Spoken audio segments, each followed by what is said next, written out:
Hare Krishna. We welcome each one of you to this day 6 of Gita Diploma course.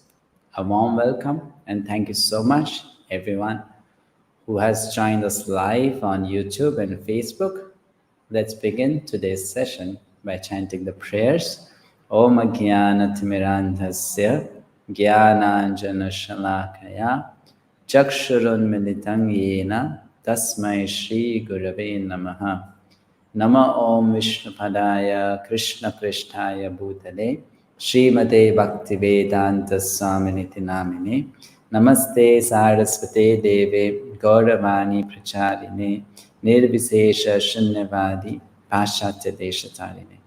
Jai Shri Krishna Chaitanya Prabhu Nityananda Shri Advaita Gadadhara Srivasadi Gaura Bhaktavinda. Hare Krishna Krishna Krishna Hare Hare Hare Rama Rama Rama Hare Hare. Hare Krishna. So Hare Krishna to everyone. Today in our day 6 of this course, we are going to discuss something very deep, which if understood and applied in life, it can give us the key to experience lasting peace and happiness in all situations of our life. Yes, external situations may go haywire, like crazy, but internally we can find peace. It's possible if we understand this chapter, chapter 5 of Bhagavad-Gita. It's one of the shortest chapters of Bhagavad-Gita. It has only 29 verses, but the knowledge is very deep. And it takes time to let that knowledge sink in. Many a times, people find this chapter very, very difficult to understand. It is so, but today we'll make it very simple for you. Of course, if someone has not understood the previous chapters, it might be a bit difficult to understand, but for someone who has understood the previous chapters, and for those who actually try to apply those teachings of the previous chapters in one's life, chapter 5 starts becoming a bit easier to understand. So let's begin this journey of chapter 5 today. It is about peace, inner peace, which most of the people in this world look for. Now, before we go there, we'll quickly look at chapter 4. We'll revise. We discussed that yesterday. In the beginning of chapter 4, Krishna spoke about how the transcendental knowledge or the divine knowledge or the spiritual knowledge received. What is the method of receiving it in the first 3 verses? Then Arjuna had a question. Krishna, you told to me that you gave this knowledge first to the sun god. How did you teach the sun god? He is pretty old and you are of my age. So then Krishna explains about himself. That is the transcendental knowledge given in 6 verses. Then Krishna explains that he is the goal of all the different spiritual paths. Of course, those different paths will lead to Krishna, but not Krishna in the same form, in the same degree. Different levels of God realization is attained by different paths. Then next was explained karma, vikarma and akarma. And finally, we discussed about knowledge developed from sacrifice and glories of transcendental knowledge. Krishna compared transcendental knowledge to 4 things. Can anyone remember which 4 things were those Krishna compared the transcendental knowledge to? Let's see. On the comments section, we wait for your response. In the last chapter, which we discussed yesterday, Krishna compared knowledge, transcendental knowledge, to 4 things. And which were those 4 things? If you can remember either one, that's a success. If you can remember more than one, that's great. So, oh, someone remembers all 4. Thank you so much, Padmaja ji. Both fire, fruit, and sword. Thank you so much. So we discussed about that. Now today, as I said, we are entering into chapter 5, which is about inner peace. If you remember the systematic development of knowledge, as it was explained in the first session of Gita Diploma course, chapter 2 was about identity. Chapter 3 was about duty. Chapter 4 was about knowledge. So identity plus duty plus knowledge gives a result, and that result is being explained in chapter 5, which is peace. When there is peace, there can be happiness. If no peace, no happiness. So this chapter, before we dive in, we'll have one more question here for you to answer. So please try to answer this question. It's a very simple question, of course, a bit tricky question, just like the questions we ask you in the quiz, they're a bit tricky. Why we put those questions? So that it makes you think and you don't take those quizzes very lightly. You attend the sessions very attentively and then you go for the quiz. So what does the word karma mean? We have heard this word so many times in Bhagavad-Gita, outside Bhagavad-Gita. So what is the meaning that you know for the word karma? Let me hear from you. What one meaning or many meanings the word karma can take? If we understand this, then we'll understand why chapter 5 was spoken to Arjuna. Why was chapter 5 needed for Arjuna to understand? So one of you says action, someone says duty. Okay, very good. Yes. Any other meaning for that? Action, duty.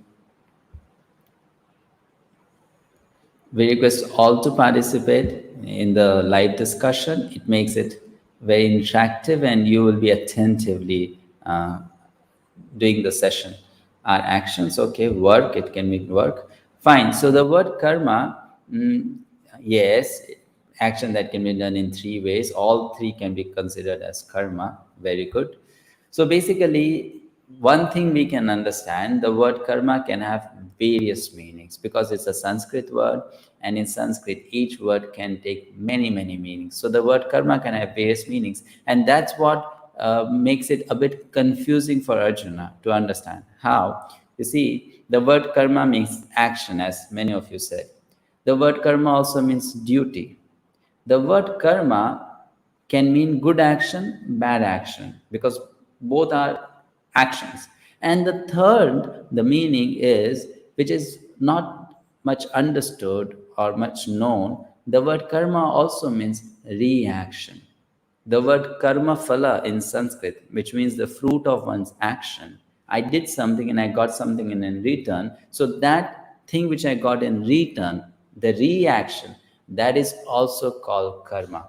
Now this is very important for us to understand. What I do is karma, what I get back is also karma. Have you not heard this people say? If someone says, I got this thing, so the other person may remark, oh, that's because your karma. So action is karma, reaction is karma. See here what happens in the chapter 4, which we saw yesterday. Krishna concluded by speaking 2 verses, 4.41, 4.42. The first 4.41 is like this: Yoga sanyastya karmanam jnana sanchinna sanshayam atmavantam na karmani nibadhananti dhananjaya. Here, Krishna is telling something to Arjuna. He's addressing Arjuna as Dhananjaya, the winner of wealth. He says, Yoga Sanyasta Karmanam. Now look at this first line, very important. It has 3 words, Yoga, Sanyasta and Karmanam. The word Yoga means by yoga. The word Sanyasta means give up. And the word Karmanam means results of action. Krishna meant to say, Arjuna, you should give up the results of your action. The word karmanam here means result of action. But Arjuna understood it in a different way. Now, if you are with us in this course, and if you are understanding the mentality of Arjuna, what we have discussed in the previous sessions, what misinterpretation did Arjuna give to the word karmanam? Arjuna misunderstood that word. Krishna wanted to say, Arjuna, you should give up the results of action. But Arjuna understood it in a wrong way. And what was that misunderstood interpretation of Arjuna? Let's see. This is not tough, very simple. It's related to the previous slide which we just discussed, the various meanings of karma. So Arjuna understood it in the wrong way. And what was that wrong thing? Let me see. How many of you get it?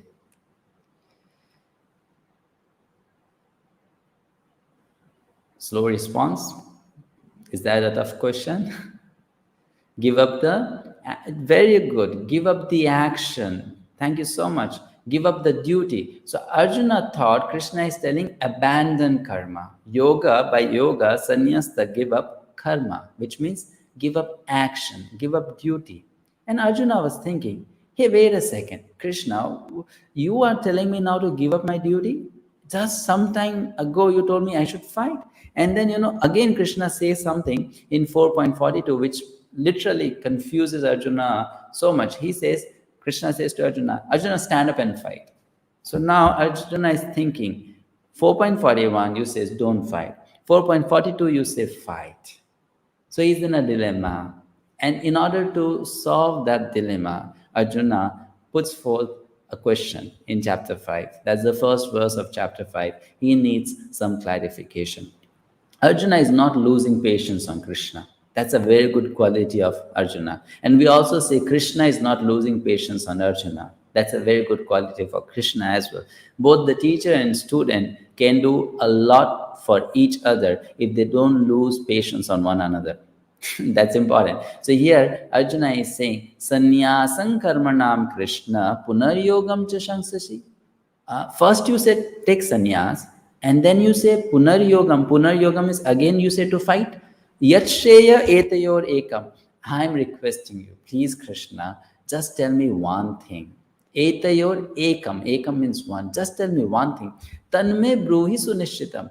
Arjuna speaks this in a little friendly tone. He says, first Krishna, you decide what you want to tell me. You decide for yourself. You be certain. You be sure what I should be doing. And then you tell me. You either choose one path, that is the path of karma, or you choose the path of sannyasa. I am ready to do either, but you tell me one thing. Don't tell me two different things. Now, this is what has been going on in Arjuna's mind. He's not able to do samanvaya, which means resolution or resolving two different kinds of ideas and putting them in one basket. He's thinking that renouncing things and doing things, they cannot go hand in hand. But Krishna is telling it can go. You can work and at the same time be detached from the results of your work. Now we'll go a bit deep. Through this Gita Diploma course, I am not just trying to help you understand Gita better, but also I am trying to assist you in developing skills of studying Bhagavad-Gita and any other Vedic scripture. We need to go deep. If you look at these 3 verses of Bhagavad-Gita, do this after the session is over or anytime you have more free time. Look at these 3 verses of Bhagavad-Gita, 2.7, 3.2, 5.1. All these 3 verses are spoken by Arjuna. And in these 3 verses, Arjuna uses one word, which is common to all 3 of them. He repeats one word in all these 3 verses. The words, the statements are different, but the meaning is the same. Arjuna is asking something, same thing in all these 3 verses. And what is that word? It's called Shreyaha. It's a Sanskrit word, Shreyaha, which means in long term, what is the best for me? This is Arjuna's query. First query to Krishna. The same query he repeated in chapter 3, verse 2, and the same query is going to repeat now, or is repeating now in chapter 5, verse number 1. What is the best for me? What I should do? What will give me the best benefit in long term, not short term? So Arjuna is thinking of long term. He has a long-term vision, not short-term vision. So here we'll go a bit more deep into these 2 words, preyaha and shreyaha. They are opposite to one another. The word preyaha means short-term goal and short-term happiness. Unfortunately, most of the people in this world, they just stay stuck with preyaha. They cannot go beyond preyaha. They never think of long-term goals, long-term happiness. But the next word is shreyaha, long-term goal and long-term happiness. So we give an example. Like for example, these kids, they are spending their whole day playing video games. So that's preyaha, that's not shreyaha, because this is not going to give them long-term happiness. It says short-term happiness, and they have a short-term goal. I want to win this particular level of the game. I want to score high. I want to defeat the opponent. But this is not going to give benefit for whole life. But if a child studies, gives up all other external pleasures and studies with dedication, sacrifices a bit of his external fun and joy, and the naughty activities that a child does, the whimsical activities, and pays attention to one's study, this is going to give long-term benefit, long-term happiness. Of course, here this is a relative example, but just to make it clear, what is preyaha, what is shreyaha? So here comes a question for you. Bhagavad-Gita, people read Bhagavad-Gita. So the purpose of studying Bhagavad-Gita, it should be what? It should be preyaha or shreyaha. In truth, people may have different purpose, but the real purpose for which Krishna gave Bhagavad-Gita, is it preyaha or shreyaha? Pretty simple question. Let's see. What's your response? Shreyaha. Very good. So the purpose of Bhagavad Gita is shreyaha, long-term benefit. If we try to just get temporary short-term benefits from Bhagavad Gita, we may get, but that's not what Bhagavad Gita was spoken for. We should be really far-sighted people if we want to take the real benefit from Bhagavad Gita, which is shreya, long-term. And when we say long-term benefit, it can also give a short-term benefit. Just like a 100 rupee note includes within it 10 rupee note, isn't it? But the value of 100 rupee note is not 10 rupees. So when we say shreya also includes preyaha, but preyaha is not the main objective of studying Bhagavad Gita. So then we go to the next one. As I said, shreya is the answer. Here I'll tell you a nice story. Today, because the chapter is small, I am trying to explain it in detail, and I'll be telling a lot of stories which will make it interesting and easy to understand. So this story is called A Desolate Island. This is taken from some folk tales from one of the Arabian countries. So it's a story about a merchant who was on a journey. He was sailing from one country to another country. So he had a ship with a lot of goods he was taking to another place to sell them and make a lot of money. On the way, in the ocean, he had a shipwreck, and then the ship was drowning. He was also drowning. Somehow or other, the ship reached near an island.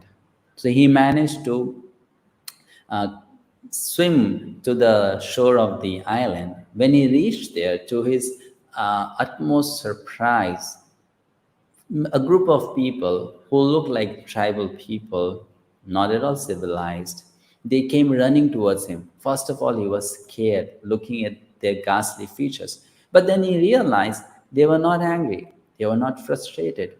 They were not coming with any negative feelings. They were pretty joyful, happy. They were celebrating.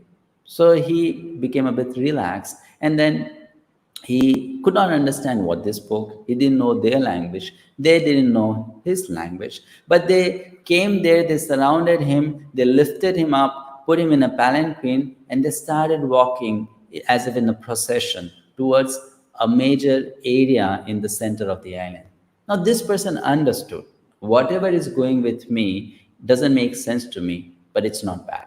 At least I'm not going to be killed by them.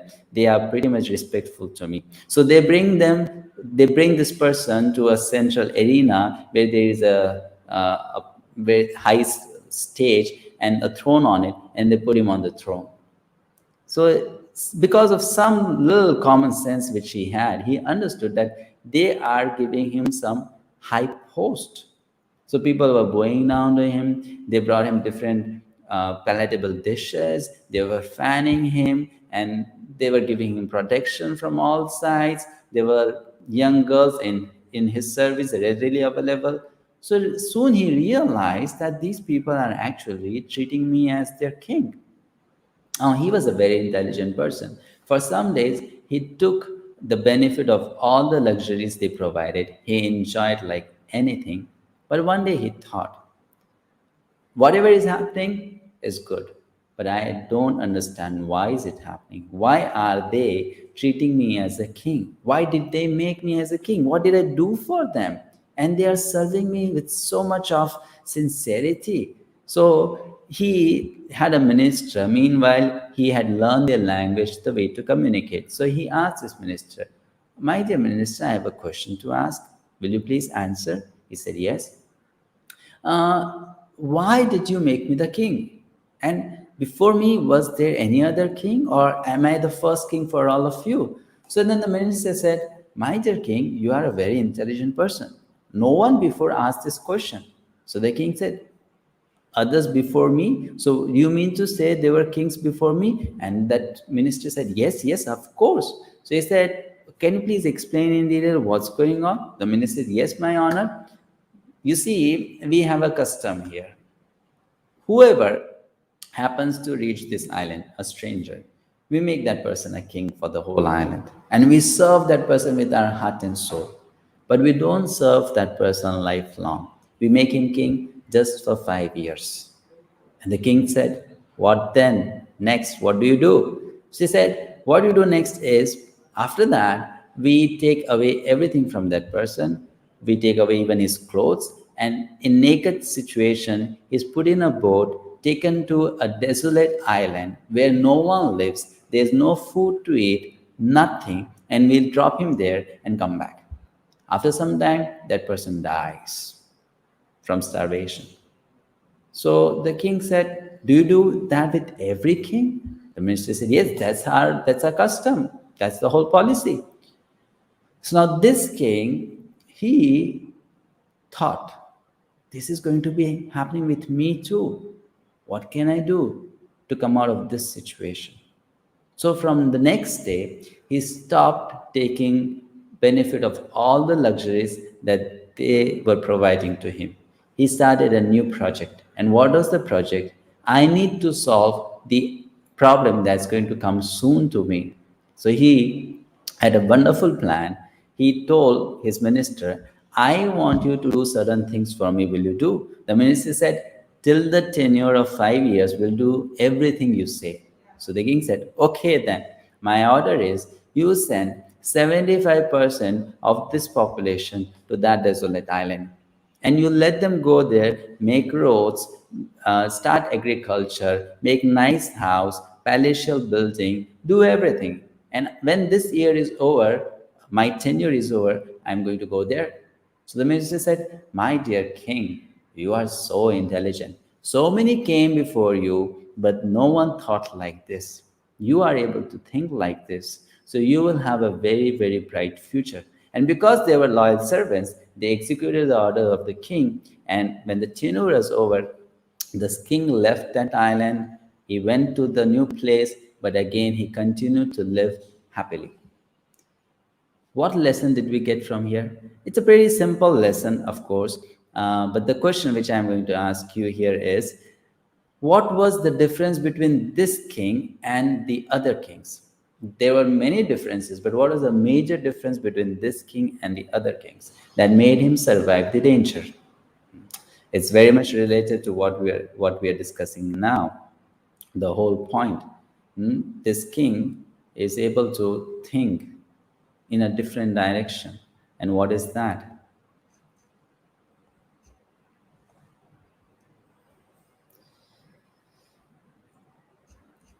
Okay, we are getting late response today again. It seems the internet lag is there. Long-term vision, very good. He thought of long-term. So this king was looking at Shreya, very nice, yes. So this king, he strived for long-term happiness. That was the difference. He strived for long-term happiness. So that's the point. And Arjuna is of this mentality. Arjuna is not looking for short-term happiness. If we really want to have a more meaningful life, we need to change from short-term goals to long-term goals. We must have short-term goals. but we should not have only short-term goals. We must have long-term goals as well. So Arjuna, we get a lesson from him. A truly intelligent person thinks of Shreya, not only Preya. Everyone wants happiness, but which happiness do we want? Transient, which will just come and go, or do we want long-term happiness? If we think of long-term happiness, one day we'll ultimately achieve it. If you want immediate happiness and disregard the future, then we will just have those happiness, experiences of happiness that will come and soon go away. Yesterday only someone asked me a question. In material world also there is so much of happiness, so why put spiritual endeavors in spiritual life? So I said, yes, happiness is there, who denies? But then it's not of the same quality. So we should not just think of how much quantity of happiness we have, we should also think of how much quality of happiness we have. So Krishna now answers Arjuna's question, which is, what is better for me? Should I fight or should I take sannyas? And Krishna says, sannyasah karma yogascha. Now very beautiful answer Krishna is giving. Krishna is not saying, Arjuna, do this or do that. He says, both of them are the same. Sannyasa is as good as karma yoga. Both are good for liberation, but for you, Arjuna, karma yoga is better. Now, this will be easily understood by us when we go to chapter 6. Why for Arjuna, karma yoga is better and not sannyas? So, Arjuna said, how does work lead to liberation? So, Krishna says, this is the key. Neither one hates nor one desires the results of one's activity. When we do something, we get something in return. That return which we received might be, what we expected, or might be what we did not expect. So when we get something we expected, we become happy and we start liking it. And when we get what we did not expect, we become miserable. We start hating it. And Krishna says, a person who doesn't do either of this, he neither hates nor does he desires the results, a particular kind of result, then that person is actually free from the bondage of work.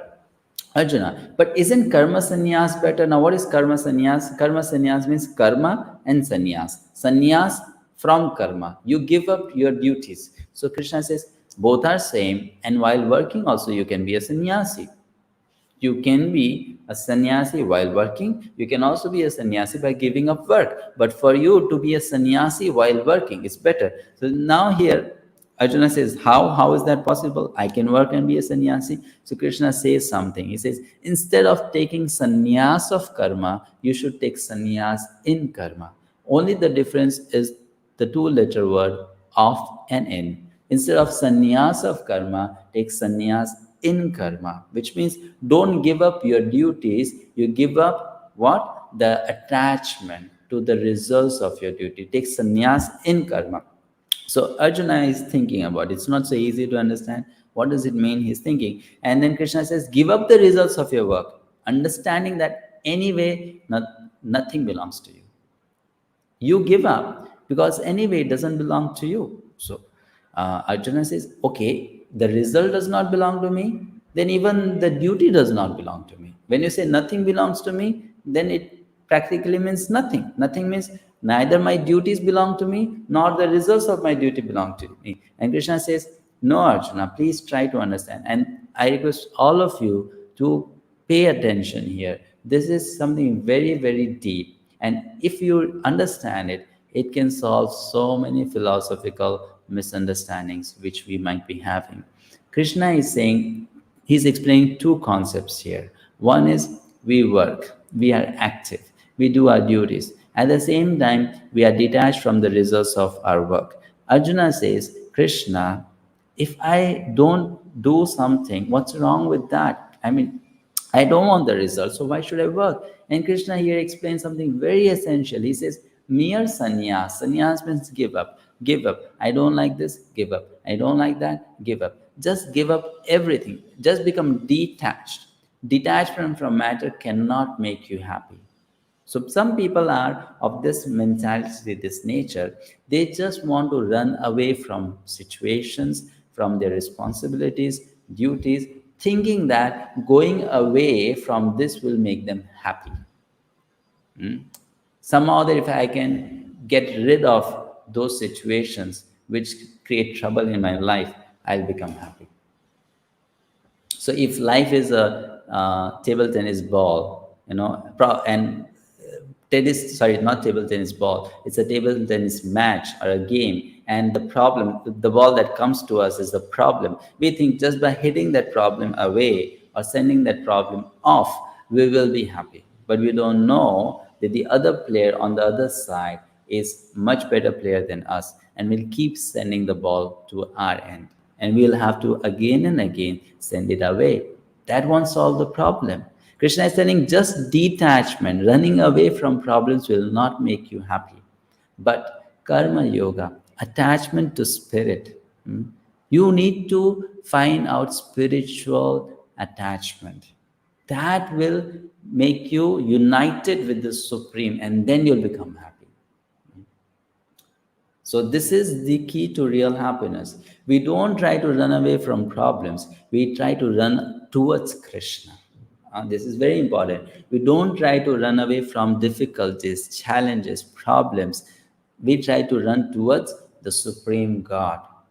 And when we run towards the Supreme God, that gives us happiness. At the same time, it gives us freedom from problems. So it's a totally different approach. And Krishna is explaining that to Arjuna here. So Arjuna says, but I don't understand. Why should I work? And then Krishna will clarify it further. He says, for the purification of heart. The heart has to be purified. And what is the impurity in the heart? Selfishness. So the heart should become selfless. For that purpose, the person should work. For the purification of heart, one should work. So here, you see, it is something important for us to understand. Why we should be working? People think we work so that we get a good salary and we have people to take care of, we have responsibilities. All these are secondary reasons to work. The primary reason is we should work because when we work in a selfless manner, it brings purification for ourselves. We become free from a lot of impurities that are inside. So Krishna says for purification of heart. And now this somehow that makes Arjuna understand the concept. So Arjuna says, by working, I should be working, but not for myself. Now what is selfishness? Selfishness means I do everything that I do for myself. That is selfishness. Correct? So Arjuna is saying, okay, so you are trying to tell me, I tend to work for myself. I was thinking, I should fight this battle if this gives me happiness. But because this battle will not give me happiness, I shouldn't fight. Wasn't that the second reason of Arjuna to not fight? He said, Krishna, you are telling me to fight, but I can see that if I fight, even if I win, I will not be happy. So why should I fight? So people always think, what is in it for me? If I have something in it for me, I am doing it. Otherwise, I am not doing it. So Arjuna says, by working, I should be working, but not for me. Do you mean to say that, Krishna? And Krishna says, yes, Arjuna, now you understand. You work, but not for yourself. So Arjuna says, then for whom should I work? If not for myself. Whom should I work? Should I work for Maharaj Yudhishthira? Should I work for Dhritarashtra? Should I work for the cosmos, material nature?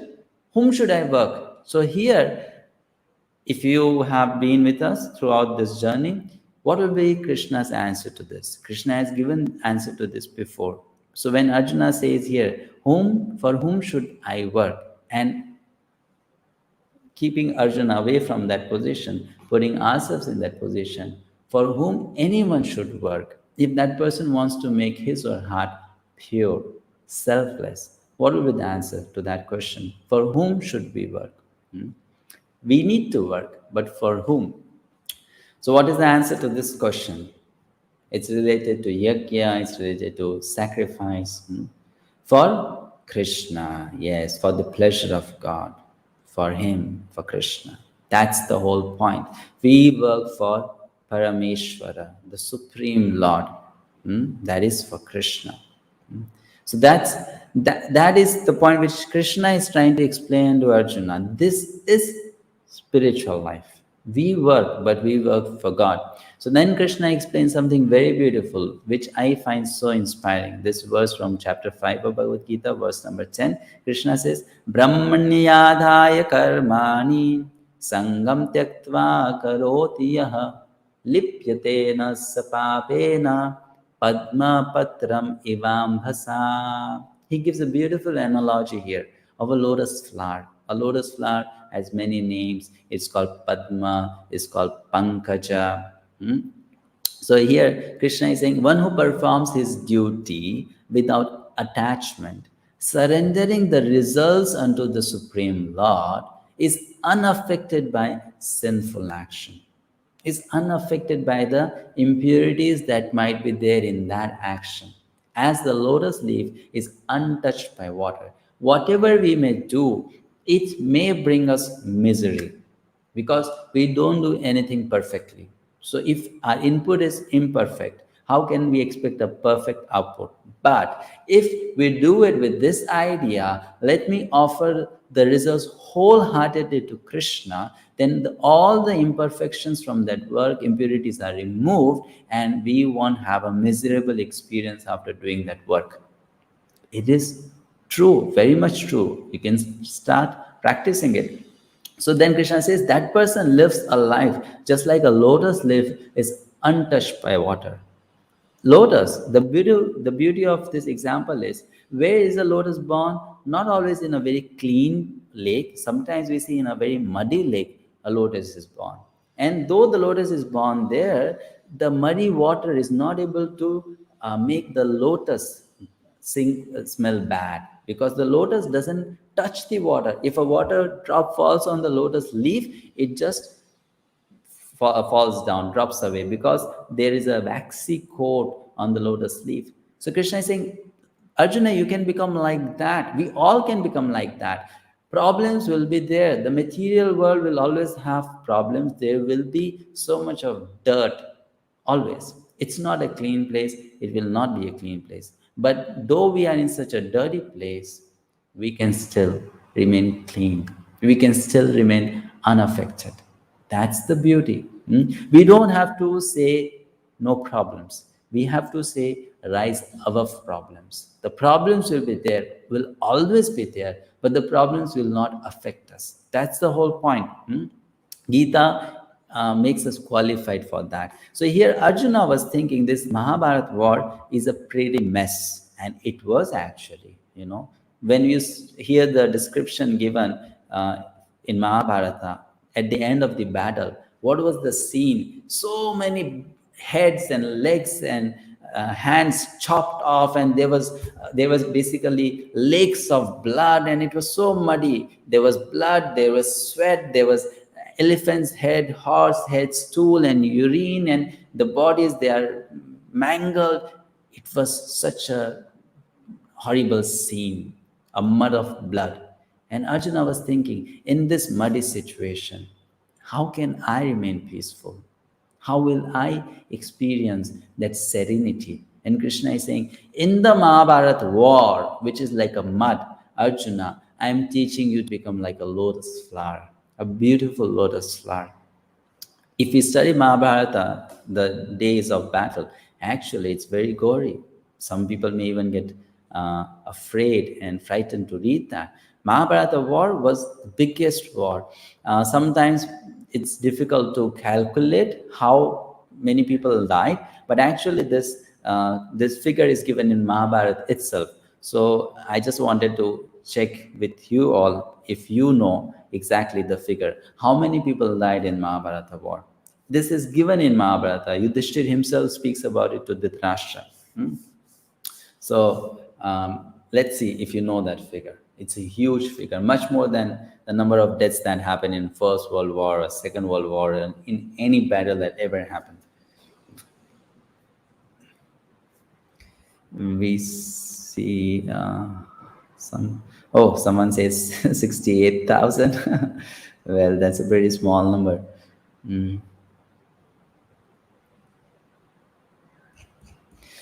Okay, I assume, yes, many of you might not be knowing this because the figure is huge. This is the figure which is given by Yudhishthira Maharaj himself.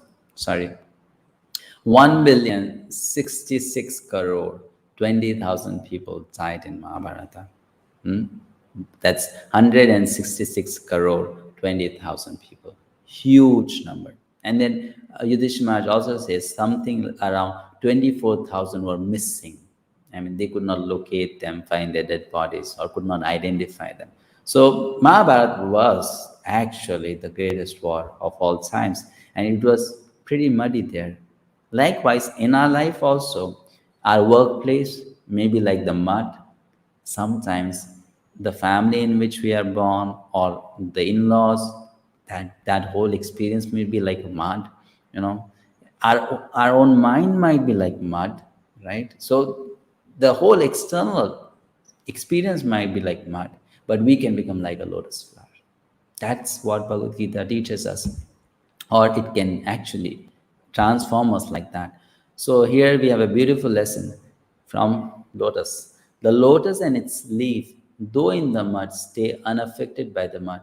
Similarly, even if there are only evils around, one should learn to remain and stay unaffected by them. That empowerment is possible through the teachings of Bhagavad-Gita.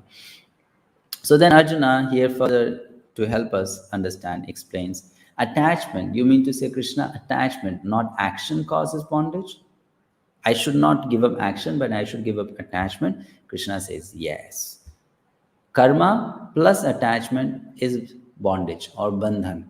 Karma minus attachment is equal to mukti, liberation. A person should not give up duty, but a person should give up attachment. That's what has to be given up, not the duty. Often we do the other way. We give up the duties, but we don't give up the attachment. And because we don't give up the attachment, the problem remains.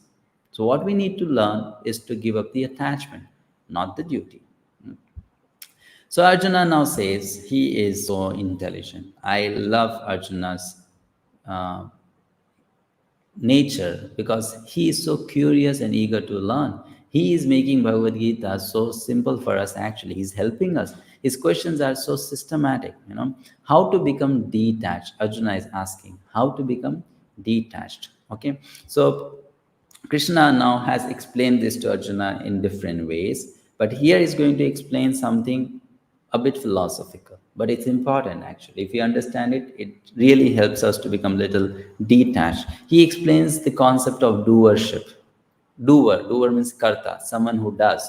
Like for example, now I'm giving this lecture. So I'm doing something, I'm doing the activity of talking and explaining, isn't it? And interacting with you, answering your questions, reading your comments and replies. So I'm doing something. You are also doing something. As a student, you are listening, perhaps making notes, trying to understand. So we are doing something. So Krishna explains that the knowledge about doer. He says, Arjuna, you are not the only doer. You are not doing it alone. And why he says so, this thing we will be discussing much more in detail in further chapters when we'll discuss the last set of 6 chapters of Gita, 13 to 18. This will come again. Here Krishna explains a sequence. He says, first is doership mentality. I did it. I have done it. And what comes next? It is very natural. It comes. It must come. I have done it. So then ownership comes. Ownership means I own it. The result is mine. I did it, so the credit goes to me. The result is mine. And when this mentality comes, the result is mine, then the next thing is enjoyership. I want to enjoy. Isn't it so simple and logical? I did it. I own it. I want to enjoy. It's mine. And you can see this very, very grossly in children, Children, sometimes they very openly and strongly speak it like that. I did it, so it's mine, Of course, those who are grown up, they may not speak it out so loud, but within the mind, they speak it. Yes, it's mine. How can I share? How can I give? But children, they sometimes very blankly tell, it's mine. I cannot give it to you. It was given to me. So I have done it. The result is mine. I should enjoy it.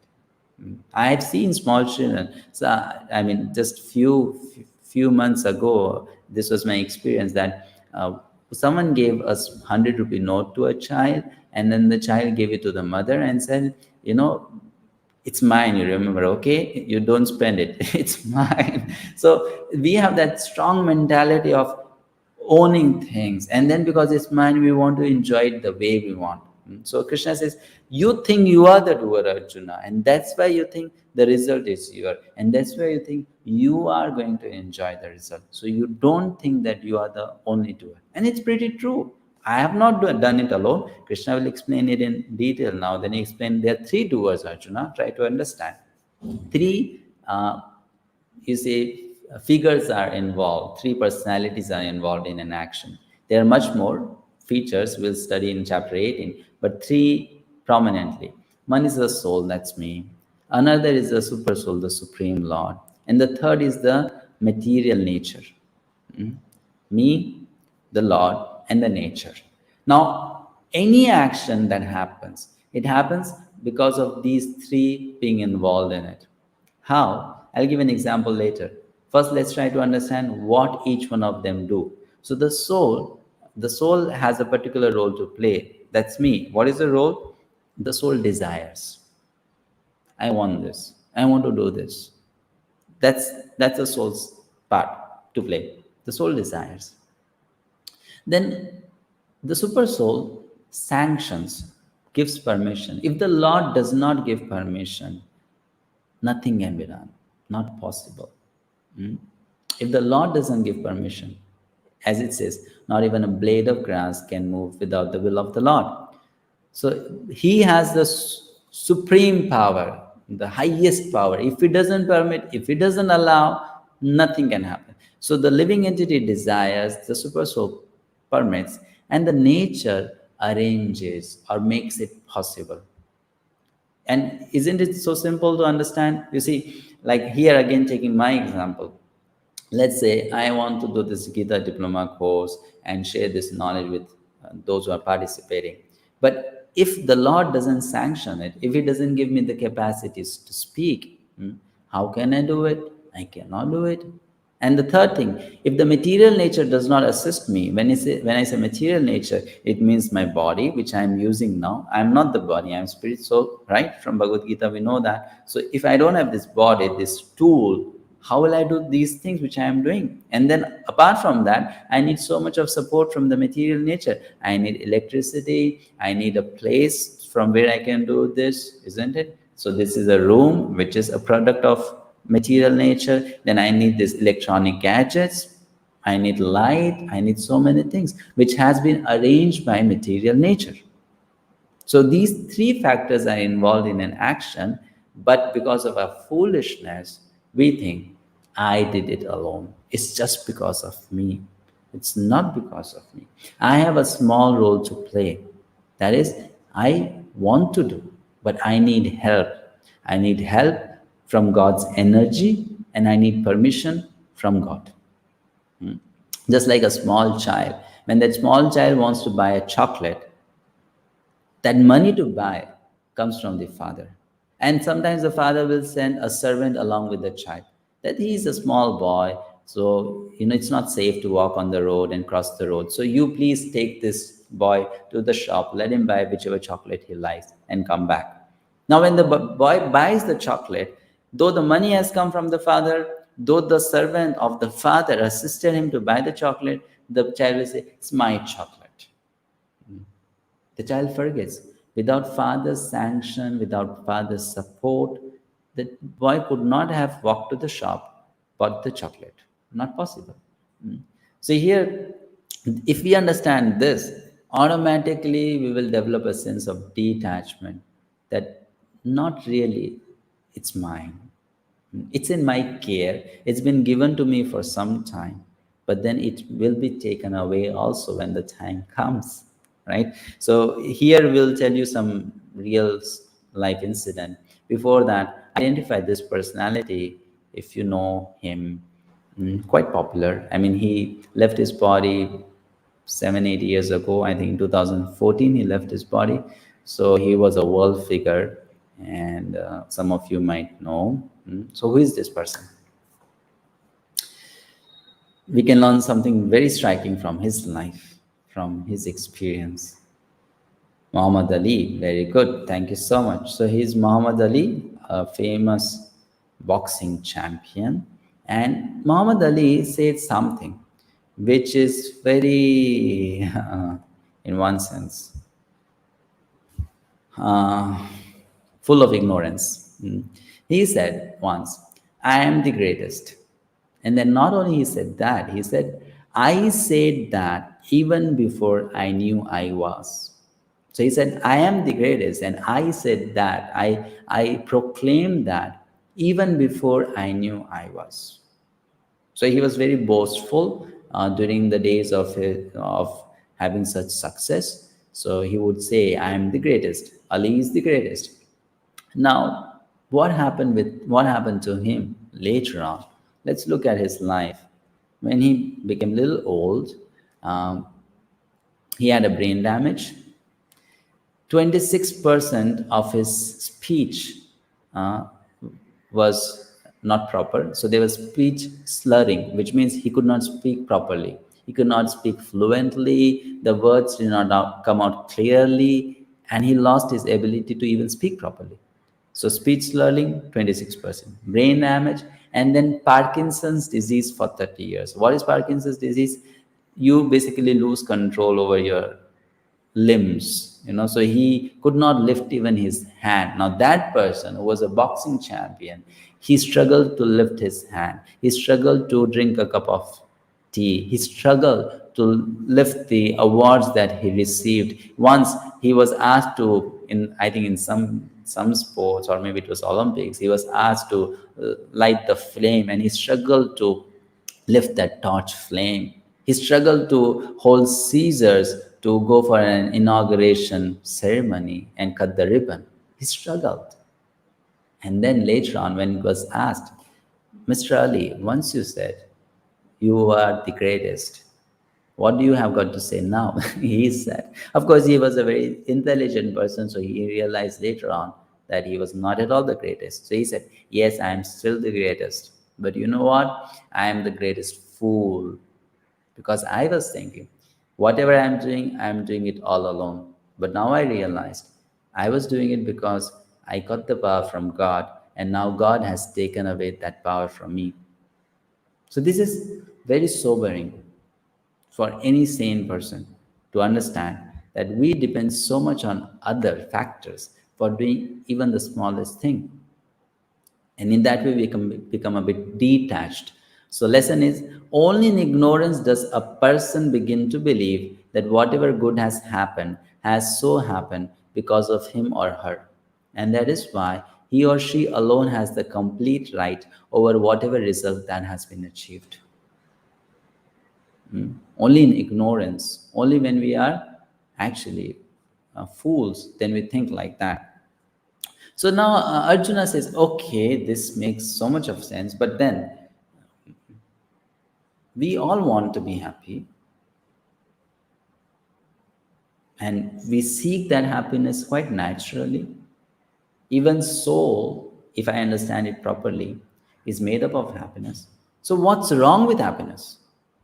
Many times this question comes to me. When we go out to give sessions and talks to new people, especially youths, they always question like this.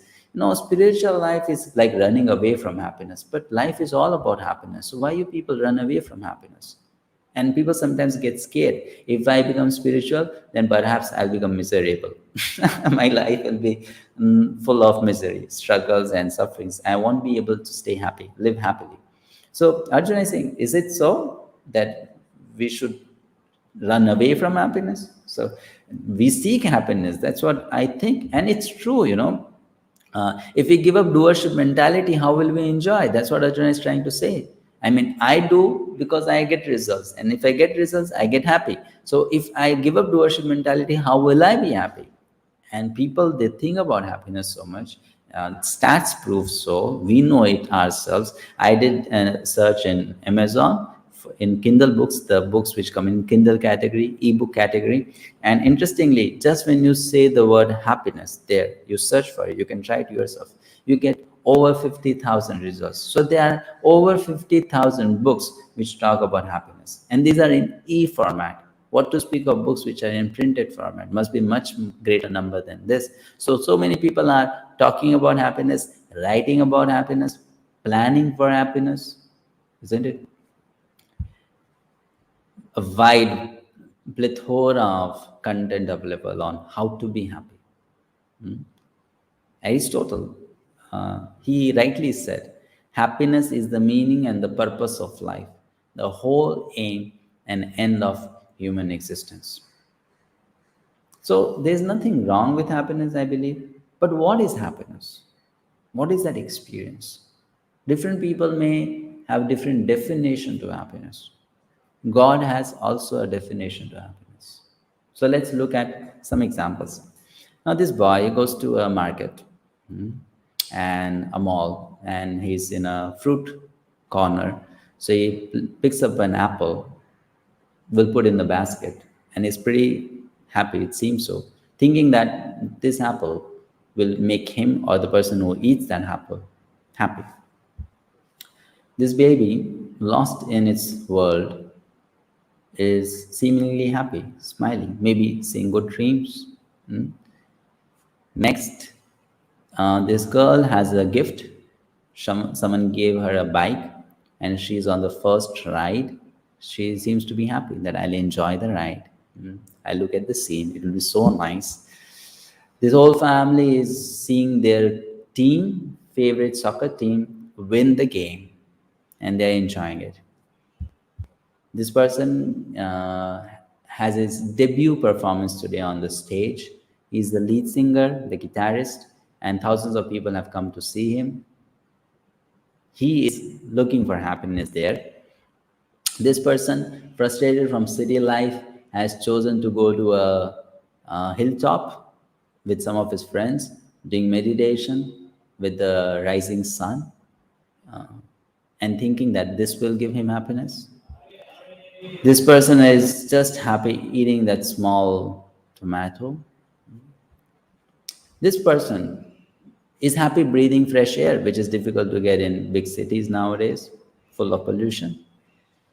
Mother is happy feeding the child, and the child is happy eating what the mother is trying to feed. This girl is in a church, she's praying, and she's thinking this praying will give her happiness, some solace, some comfort.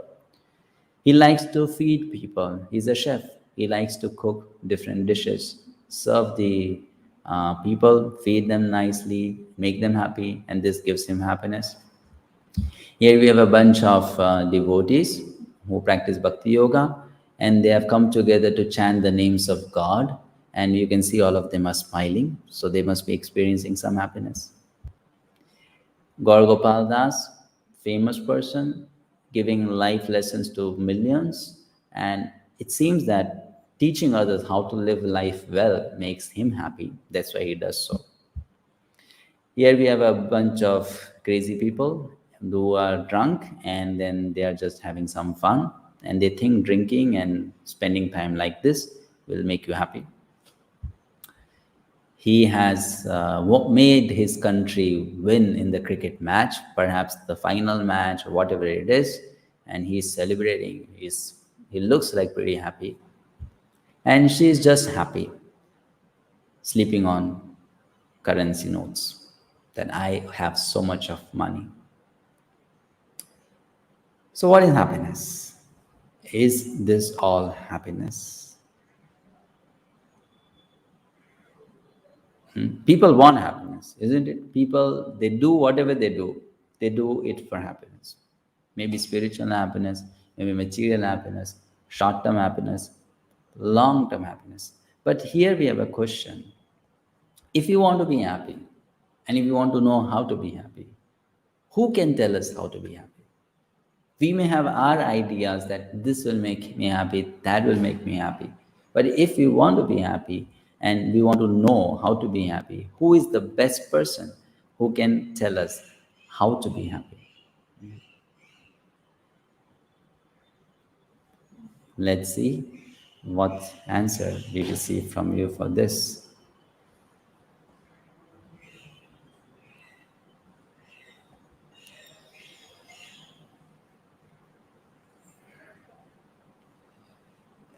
Someone said, chant Hare Krishna and be happy. We are asking you, who can tell us how to be happy? One who is happy. Okay, that's one good answer. One who is happy can tell us how to be happy. I find the answer of, yes, mythology is saying something which I wanted to hear. The Supreme Lord can tell us, God can tell us how to be happy, isn't it? One who made us, one who made the world, and one who made everything can tell us how to be happy. Because that person has made us, that person has made everything in this world, and the concept of happiness also comes from that person. The Supreme Lord is called Om Anandmaya-bhyasat, one who is made of Ananda. So as one of you said, one who is happy can tell us how to be happy. One who is perfectly happy can tell us how to be perfectly happy. So God is that person. So here, Bhagavad-Gita, in Bhagavad-Gita, Krishna is teaching us, how to be happy. He is giving us that knowledge. So we have a very important lesson to learn here. What is that? The lesson is, it's not wrong to search for happiness. What is wrong is to search for it in the wrong place. The one who created the universe, God, can tell us where and how to find real happiness. That's why those people who try to seek happiness in spirituality are not fools. They are not running away from happiness. They are not seekers of suffering. They are seekers of happiness, but they know where to search for it, the right place. That's the most important thing. If I want to search for something, I should know where to look for it. If I search for it in the wrong place, I won't get it. Let's say if you drop a coin on your way to the market, and then you come back to the house, and then you go to the backyard and you search for that coin, will you find it? No, never. Because you dropped it on the road to the market. You'll find it on the road to the market. You'll not find it in the backyard. Likewise, many of us in this world, first of all, don't try to understand where is true happiness. We are looking for happiness. We are chasing happiness. We are running for happiness. But then we don't know where to find it. And that's why our experience is very frustrating. After living so many years, we realize we missed something that we really wanted, and that is true joy and true satisfaction, peace of mind, true happiness. So Krishna, when Arjuna says, I want to be happy, there's nothing wrong about it. So where should I find that happiness? And Krishna says, Arjuna, look for that happiness within, inside, not outside. No. Look for it in the right place. And how do we do that? This is very important. When you say look inside, this is a process. Actually, I wanted to do it. I'm not able to do it. 2 years ago, I designed a course called Connect Within during the 2020 COVID-19 lockdown period, because I could see many people are actually very miserable that time, frustrated, tense, and stressed out. So how to connect within and be able to experience that peace inside. So it's a beautiful course, 6-session course, quite technical. And I always wanted to do more of that, couldn't do, just did 2 or 3 batches and then stopped doing it. So I was thinking perhaps after this gets over, we'll do that session. And that approach towards that will be different. We'll have it in Zoom so that we can interact, because that's pretty deep and it's not only basic. We are going deep into practice of techniques that will help us to connect within. So here Krishna is giving us some highlights for that. If you want to connect within, if you want to look for happiness within, the first thing we need to do is we need to tolerate the external temptations. If we can't do that, there's no way to experience happiness inside. We need to tolerate the external temptations. We'll have stimulations from outside, and we need to learn to tolerate them, overlook them.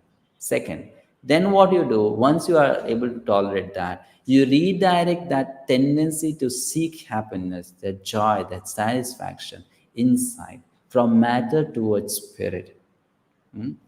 I won't explain this in detail now because that will take a long time. How do we do that? So Arjuna says, you mean to say look within, see within, have a journey within? How? Krishna says, yes, you look inside and you try to focus on who is inside. Inside there are two, self and super self. So you try to focus on the supreme inside. Now this opens up the discussion that's going to come in chapter 6, because here Krishna is telling, look inside for the supreme. And then the chapter 6 will tell how to do that. Meditation, the whole process of meditation is you go inside. You take an inner journey, you look within. So Arjuna then says, okay, if I do that, I look inside, I'm meditating, then how will I deal with the world outside? I have so many responsibilities. You are asking me to fight. So if I sit here and do meditation, how will I fight? If I have to fight, I have to look at my enemy, I have to shoot an arrow, I am targeting everything outside. And you are telling me to look inside. So now, then Krishna explains something, how this both can be made possible, that we are internally connected, at the same time externally responsible and active. Not that internally connected, externally lazy, externally irresponsible. Internally connected, externally responsible. So Krishna speaks this verse, Vidya Vinay Sampanne Brahmane Gavihastini Shuni Chaiva Kshapakecha Panditaha Samadarshinaha. It's a very beautiful verse of Bhagavad-Gita, which in application is definitely difficult. If we don't do nishkama karma, we can never apply this verse in practice.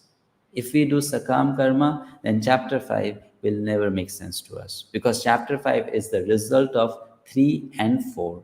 3 plus 4 gives us the experience that's being explained in chapter 5. So we need to learn to do nishkam karma. Then we will develop a certain vision. And what is that vision? It's like a sutra, which you can see on this slide. I try to always tell the students of this course, memorize this. Memorize these two statements. Very important. And try to remind yourself every day about these two statements. What is that? First, whenever you see any living entity, think all are souls. They are not the body that we see. All are souls. When you look at yourself also in the mirror, remind yourself, I am spirit soul. And next one, in all is super soul. All are souls, in all is super soul. These two things, a person who sees like this, that person makes spiritual progress. That person grows spiritually. All are souls, in all is super soul, which means all are divine, and in all of them there is divinity, the source of divinity, the supreme Lord. So this is an attitude of a spiritual practitioner. So here comes an important point, very important point. So many people these days are talking about self-realization. There are so many spiritual gurus out in the market who are selling the product of their spirituality, how to become happy, their own tips and techniques, and they have different definition to what is self and self-realization. But what is self-realization? As per Bhagavad-Gita, we will see in few minutes from now. Before that, let me ask you, what do you mean by self-realization? What is the simplest understanding of these two terms, self-realization? How do we understand that?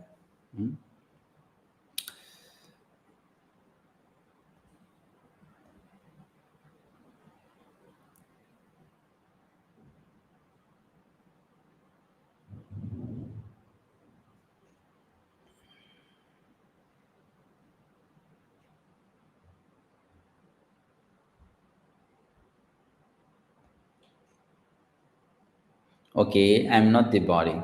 That's self-realization. We are all same. That is self-realization. Okay. Who we really are, applying of knowledge, understanding oneself, inner happiness, spirit, soul. We are not the body, we are souls. Accepting yourself as a soul. Okay. So all the definitions that you gave is not the most correct definition. It is partially correct. Like when someone says self-realization is to know the self, that is just an explanation of self-realization. That is not the real meaning of self-realization. You have just said that, okay, self-realization means to realize the self. It's like putting one thing in a different manner. To know who am I, that's self-realization. But who you are, the question still remains. So Krishna here explains something very important. He says two things. We should make a point of it. First of all, to have a vision like this. What is that vision? All our souls, including myself, and in each one there is super soul. That is one limb or one part of self-realization.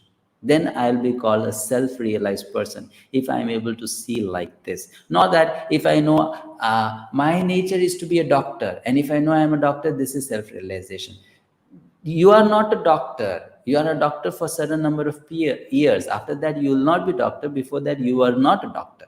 Here we are talking about permanent identity. So that identity is, I know I'm spirit soul, eternal spirit soul. Everyone is here is eternal spirit soul. And within them and within me, there is super soul. That's the first thing.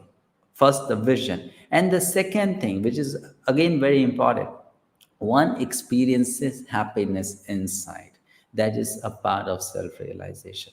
One is happy. So if one is self-realized and at the same time miserable in life, then one is not self-realized. One cannot be self-realized. One can know the definition of self-realization.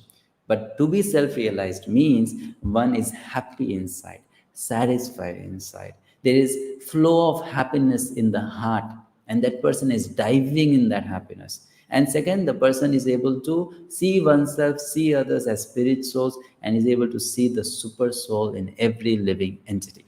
That's self-realization, as explained by Krishna. So now Arjuna is going to ask something very practical, which I also feel, which you all must be feeling as well. It sounds nice to search for that internal joy, but external pleasures, they seem to be so attractive. I mean, we like to eat good stuff. We like to see beautiful things. We like to hear nice sounds. We like to touch things which are soft and smooth and very, very pleasant. We like to smell good things. So we like to enjoy externally. We like the glamour and glitter of this world. We are attracted towards that. Through all senses are pulled towards that. All senses are pulled towards that. So Arjuna says, but that is quite difficult, to overcome those temptations. Very difficult. So Krishna says, yes, it is so, but a person who is intelligent, he understands such pleasures are short-term, short-lived. They come and they go. And they also, when they go, they don't just go. They add something to your life and then they go, which is what they give you pain and they go. They give you trouble and they go. So such pleasures come, they give you some stimulation, but when they leave, they also give you misery. So two qualities of external pleasure, material pleasure. They are short-term, short-lived, and when they go by making you miserable. So Arjuna, an intelligent person, is not so much interested in that. Arjuna says, yes, but people get used to it. Anyone who has first experience of smoking, that day that person says, smoking is not at all cool. I mean, it smells bad, horrible, your mouth stings and you have this burning sensation inside, you choke, the lungs, they don't accept it. So every smoker has that experience, but then sometimes that smoker becomes a chain smoker, many a times. So why? People get used to it. So people get used to nasty habits. Initially, they know it's nasty. Later on, they start enjoying it. Seems to be very attractive to them. So Krishna says, but those who are intelligent, Arjuna, they do not delight in them. Those who are intelligent, the wise, they do not delight in them. They don't find satisfaction in that. So So then Arjuna says, even for one who knows Krishna, I have seen, even the wise sometimes, even the wise, even those who know this is wrong, I should not be doing it, it's going to give me trouble, misery, even they find that this urge, this tendency to enjoy is so strong, is such a strong pull from inside that so much of force is there, So Krishna says, yes, so we should do one thing, we should learn to tolerate that urge and not act on it. We should learn to tolerate. How? Until when? Arjuna says, as long as you are in the body, lifelong you'll have to learn to tolerate those urges. Arjuna, how is it possible, Krishna? Krishna says, it's possible for those who do this. What is that? 𝗍𝗶𝗳𝗲𝗃. It's not possible for armchair philosophers. It's not possible for those people who only like to discuss spirituality. It is possible for those people who practice spirituality. I have seen people, thousands of people I come across in 1 year. They do courses from me, and I've seen some of them, they only want to understand, they never try to practice or apply. If you tell them do this practically, then they will say, we have no time, we don't have time. So they're like armchair philosophers. They just want to understand, know, study, but they don't have time to apply, do something practical. So only those who apply the techniques of spirituality practically in their life, they will start experiencing this inner happiness, the joy within. And those people will be able to tolerate the external temptations. So Krishna says, a perfect yogi can do that. Arjuna says, oh Krishna, a perfect yogi can do that? So why you tell me then? I am not supposed to be a yogi, isn't it? I am supposed to be a fighter, a kshatriya. You are asking me to fight. You are not asking me to be a yogi. So why you say then to me, I should try to tolerate? Because only a yogi can do. I am a worker. You asked me to do a job of fighting. So how can I tolerate? Why Arjuna is saying so? Because Arjuna is again confused with the term yogi. He has his understanding of the word yogi, that yogi means this. But Krishna will explain the word yogi in detail more, Krishna will give a broader meaning to the word yogi. Arjuna is saying yogi means one who goes and sits in the forest and does austerity meditation. That is yogi. So Krishna is saying, okay, Arjuna, we'll talk about it later. I did not mean just an Ashtanga yogi or a sannyasi by the word yogi. They also get liberation. They too. But their path is very difficult. I'm asking you to be a yogi while you do your job of fighting. So this whole topic will be explained more in chapter 6, Dhyana Yoga, which we'll discuss on the next coming Saturday. Then Krishna ends this chapter by speaking this verse, very important verse, 5.29. Bhoktaram yagya tapasam sarvaloka maheshwaram suridam sarvabhutanam gyatva mam shantim richati. This verse is such an important verse from this chapter because it gives us 3 things. If we learn that, we will understand so many things. First of all, what is first? Bhoktaram. Second, Sarva Loka Maheshwaram. Third, Suridam Sarva Bhutana. The Supreme Lord is the supreme enjoyer. No one can enjoy like Him. If we try to enjoy like Him, we will not be able to, because we have limitation. We can enjoy only to a certain extent. But the Supreme Lord is the supreme enjoyer. Why is He the supreme enjoyer? If someone questions, because He is the proprietor of everything. I have a small house, so I have the right to enjoy within that house. But Krishna or God owns everything, not just this world, all the worlds, all the universes, the material aspect of it, the spiritual aspect of it. So because He is the supreme proprietor, He is the supreme enjoyer. The third thing is something which is most important for us. Though He is the supreme owner, though He is the supreme enjoyer, He is not selfish.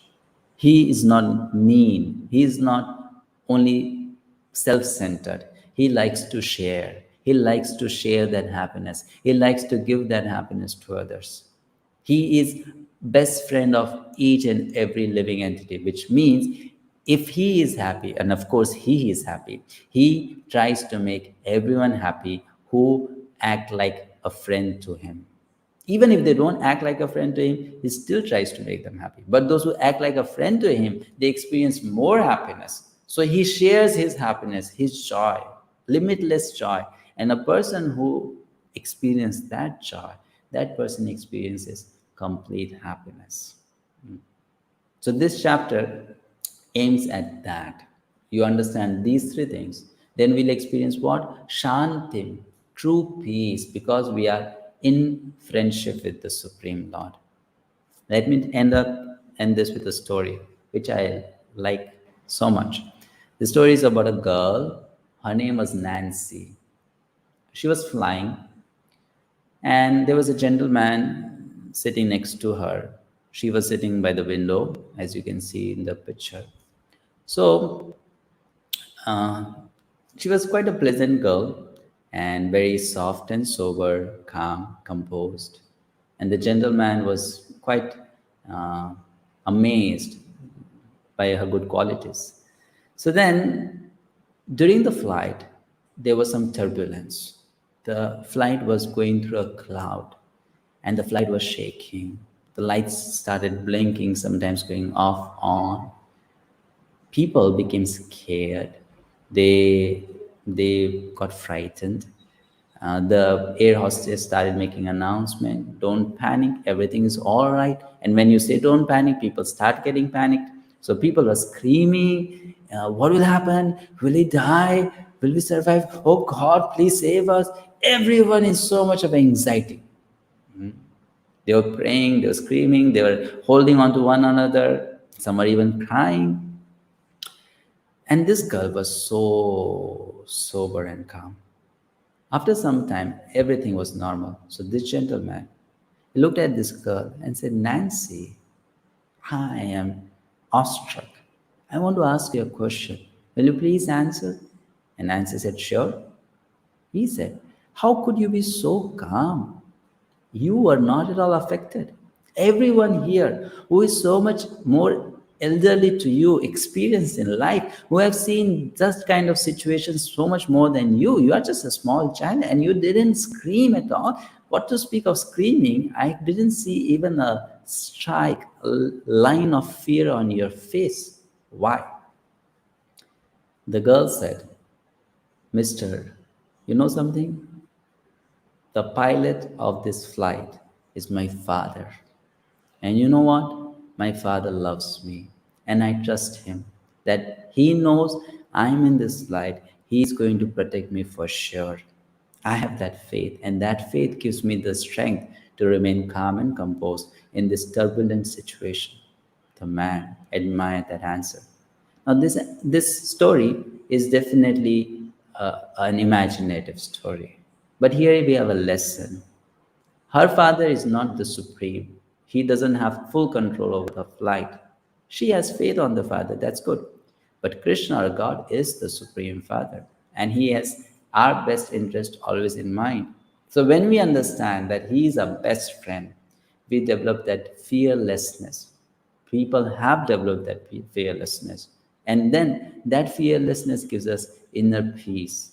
And inner peace opens up the path to inner happiness, true joy. So with that, we end this chapter. Just last quick look at what we discussed today. This chapter is about peace, chapter 5. It's in the section self. It's called Karma Sannyasa Yoga or Yoga of Detachment. And you can start sending your questions now.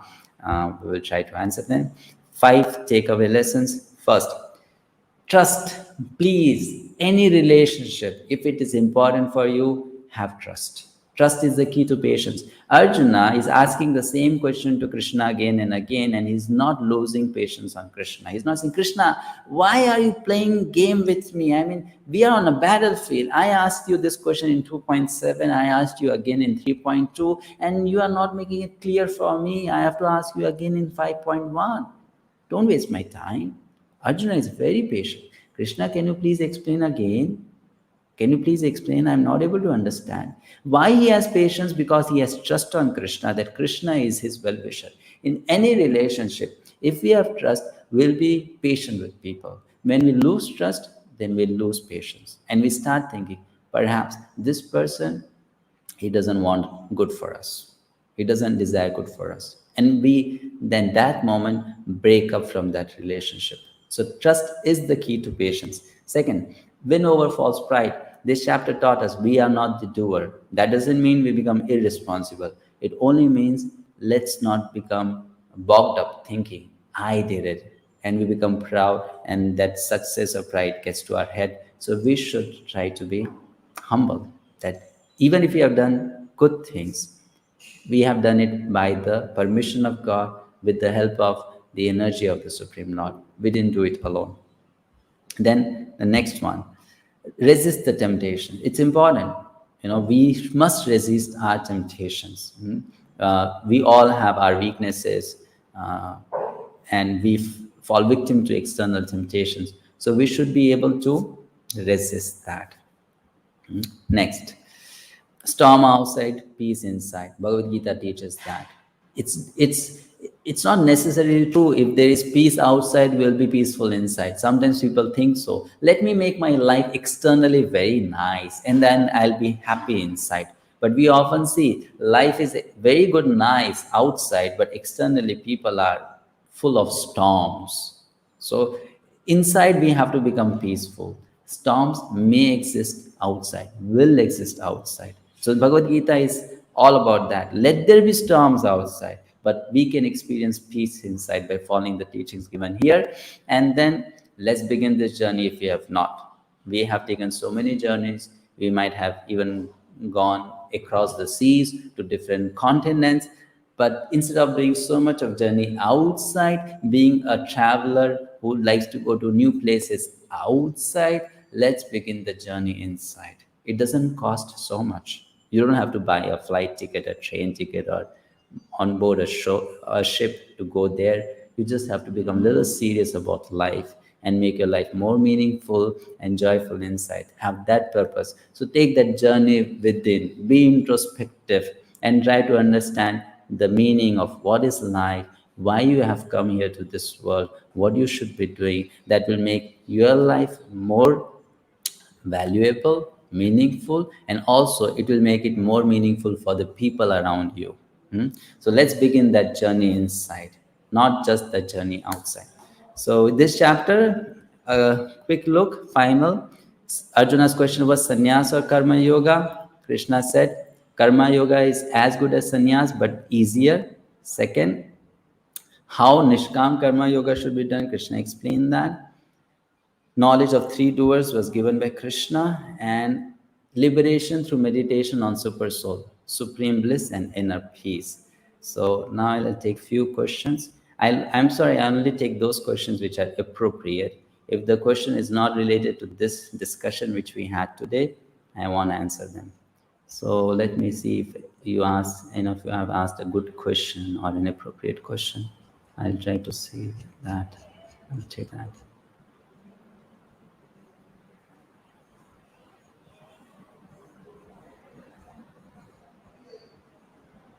Okay, so we have question. How is the Supreme Lord our best friend? Well, what is the definition of friend? If you know that, then you will understand how Supreme Lord is the best friend. Who is a friend? A friend is someone who is always available for you and who is doing so many things for you without you doing for him.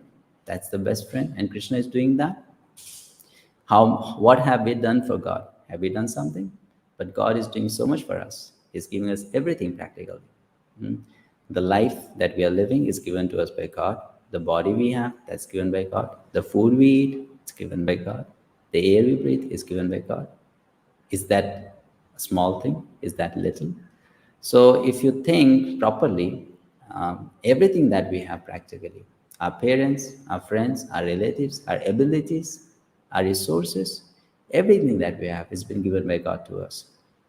Even keeping the fact aside that we don't remember him much, thank him much, do something for him, still he gives. That's why he's the best friend.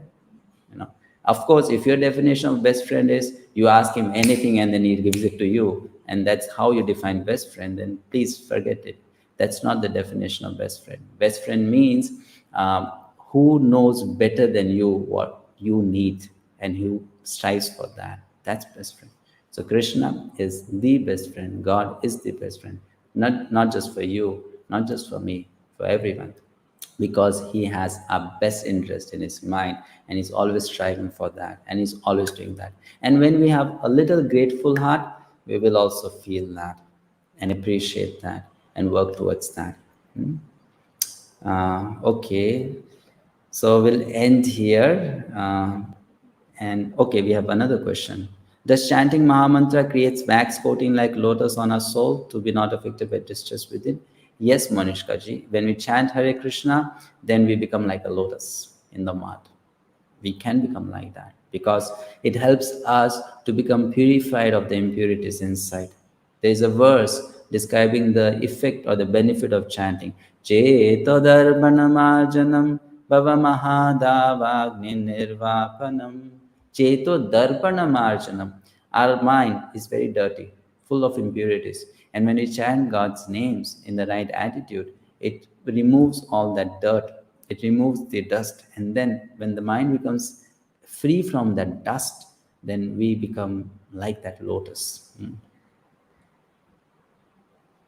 Why it is so difficult to accept others as a soul or super soul? It is so difficult because, Dimbiji, we have not yet understood chapter 3 and chapter 4 and applied that in life.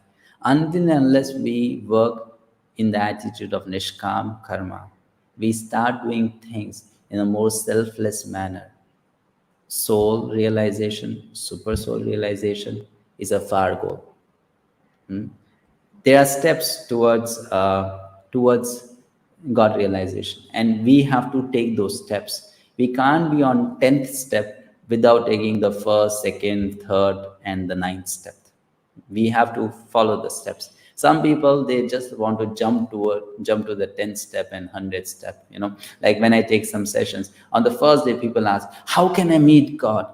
But what have you done to meet God? You first of all take the path, walk on it, put the efforts, and then you get there. So we are not able to see others as soul and super. We are not able to see super soul inside because we don't apply the teachings, the basic teachings that are required to be done to reach there. And the basic teaching is given in chapter 3 and 4. First of all, let us try to do nishkam karma, yoga, which means we work in a dutiful manner, detached manner, and offer the results of our work to God. Then this realization will be blossoming in our consciousness, and we'll be able to experience it. Otherwise, no. So we thank you all for joining in this session live. Thank you so much. Wish you a wonderful week. Hare Krishna. We'll meet you on coming Saturday, and we'll discuss the 6th chapter. Thank you. Srila Prabhupada ki jai.